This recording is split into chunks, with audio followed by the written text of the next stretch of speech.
I was 34, a single mother, and the only one in my family with a steady job. My parents treated me like a walking ATM, while my younger sister, Kayla, 28, hadn't held a job longer than a few months. She was the golden child. I was the default caretaker. Always available, always disposable. It started small. My parents would say things like, "Kayla's struggling, help her out a little," and I did. At first, I helped with her tuition, paid for her car repairs, sent money just until she gets back on her feet. But Kayla never stood on her own, and my parents never stopped asking. Please subscribe to our channel and tell us in comments from where are you watching this video. I lived modestly in a rented duplex with my daughter Ava, who was 8. Everything I did for her. School lunches, clothes, dance classes. She was quiet and thoughtful, always watching. And she was watching the day everything changed. It was a Thursday afternoon when I got the text from Mom. "Rent is due. Help your sister out. We raised you better than this." I ignored it. I had just paid for Ava's dental procedure and couldn't afford to bail Kayla out again. 2 hours later, they showed up at my place.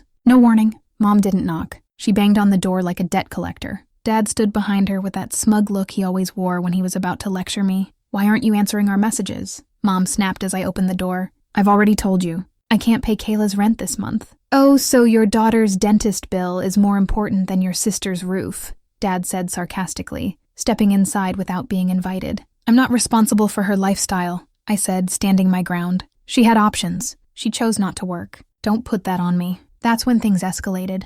Mom threw her purse across the room, screaming, "Ungrateful brat. You think you're better than us now?" Before I could even process it, she slapped me hard. Dad grabbed my arm and shoved me toward the wall. I stumbled, hitting the corner of the bookshelf. Blood pulled at my hairline. Ava screamed. "Mom!" she cried, running toward me. But Mom stopped her. "Stay out of this, little girl. Maybe if your mother listened like Kayla does, she wouldn't get punished." Punished? Like I was some child again. Not a grown woman with her own child being assaulted in her own home.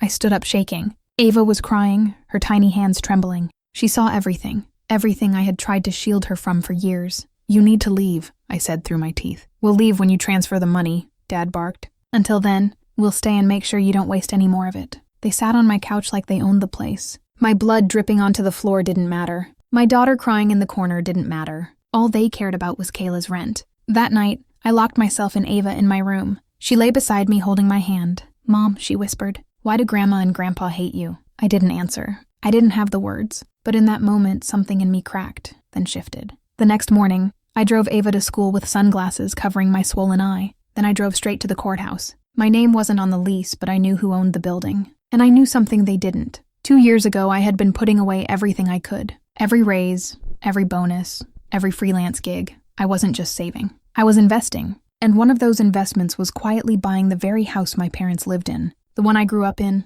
a foreclosure, cheap. I bought it through an LLC. They never knew. But now I had a new idea. If they wanted to remind me what family meant, I was about to redefine it in my terms. I didn't tell anyone what I was about to do. Not even my closest friend or my lawyer. I wanted silence, precision, and power. For once in my life, I didn't want to explain myself to anyone. I wanted to act. That Friday, while Ava was at school, I filed an emergency restraining order. The bruises on my arms and the fresh medical report were enough to push it through. I told the officer, "They beat me in front of my daughter because I wouldn't pay for my sister's rent." He didn't even blink. "You did the right thing," he said. "Let us handle the rest." Next, I reached out to the property manager of my childhood home, the one my parents were still renting month to month. I had purchased the house under an LLC 2 years ago, using part of my savings from my job in it, and a silent investor I had once freelanced for. My parents didn't know I owned the very roof over their heads. "Are they behind on rent again?" I asked, already knowing the answer. "They've skipped 3 months," she replied. "We were about to send them a notice." "Don't," I said, "let me." That night,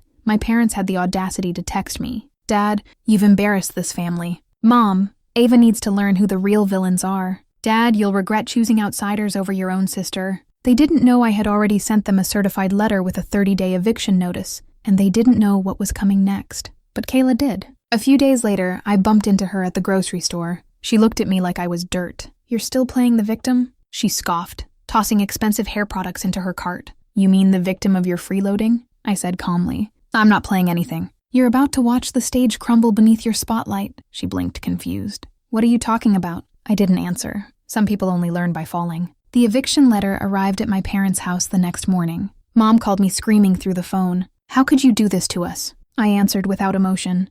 "The same way you could hit your daughter in front of her child. Easy. Where are we supposed to go?" She cried. "That's your problem," I said. But if you need help, maybe Kayla can pay your rent. There was silence on the other end. Then she hung up. For the first time in my life, I didn't feel guilty. I felt free. The next week was chaos. My parents tried to contact mutual relatives, trying to paint me as cruel, ungrateful, mentally unstable. I stayed quiet. I didn't need to defend myself. Instead, I picked Ava up from school with a calm heart and told her, "We're moving." Her eyes lit up. "Really? Where?" "To a place that's truly ours." I had closed on a small house a few streets over. Nothing fancy, but it had a fenced yard, Ava's favorite lavender bushes in front, and peace. Real peace. Meanwhile, my parents are now frantically trying to find housing with Kayla, who, according to the last message I received, was now too busy to help. Poetic, I didn't feel revengeful. I felt healed, but the final blow was still to come, one that would happen face to face. Exactly 30 days from the date on the eviction notice,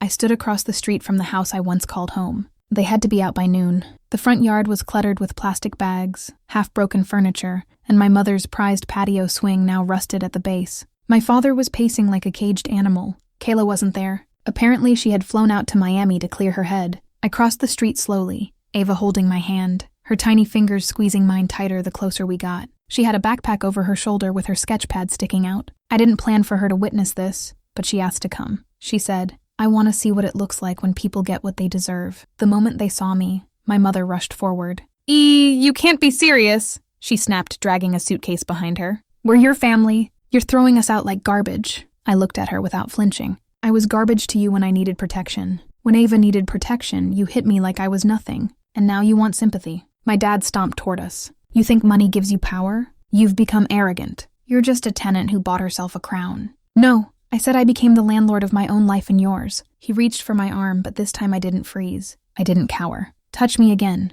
I said sharply. "And the police will arrive faster than your next lie." He stopped. Something in his eyes shifted. Maybe for the first time, he realized he couldn't scare me anymore. Ava stepped slightly forward. "You shouldn't have hurt my mom," she said, voice quiet but clear. "You lied about love." My mom's lip trembled, but she didn't apologize. She never did. "You'll regret this," she hissed. "No," I said. "I regretted letting you stay this long." They stood there, two people stripped of control, their pride scattered in the driveway. They had always held power over me through guilt, silence, and fear. But today, the roles reversed, and it felt like breathing for the first time. I turned to Ava. "Let's go." We walked back toward our car, not looking back. Later that evening, I poured us both tea, hers chamomile, mine green. She sat across from me at the new kitchen table in our tiny home. The lavender bushes outside caught the golden hour light, swaying like they'd been waiting for us. "Do you feel better now?" Ava asked, legs swinging under the chair. I thought for a moment. "I feel clean," I said, like something heavy was washed away. She nodded like she understood.